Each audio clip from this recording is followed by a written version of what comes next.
Delayed obedience is disobedience. Stay with me now. A lot of people think that if they eventually obey God, that's enough.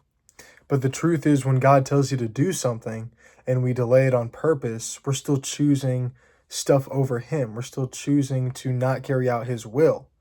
Let's read Luke chapter 9, 59 through 62.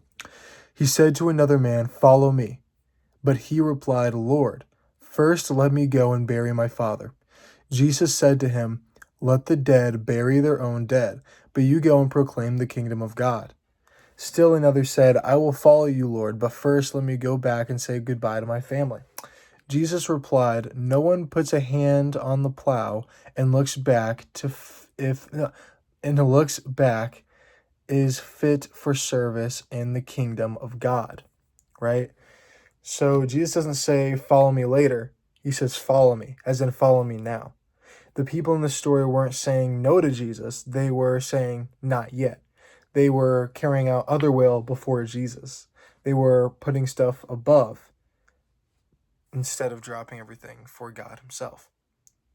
So the people in the story weren't saying no. They were just saying, "Not yet." But with God, "not yet" can still be disobedience. Sometimes God tells us things like, forgive that person, or stop doing that sin, or talk to someone about Jesus.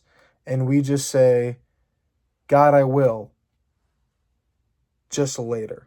Like, "God, I will," but not yet. But partial obedience or delayed obedience is still choosing our timing over God's timing. So it's still disobedience. And God calls us to trust Him now, not when it's convenient, not when everything is sunshines and rainbows, not when everything seems perfect. So remember this: delayed obedience is still disobedience. When God calls you to move, the right response isn't later, it's yes. Thank you guys so much for watching. As always, don't forget to pray today.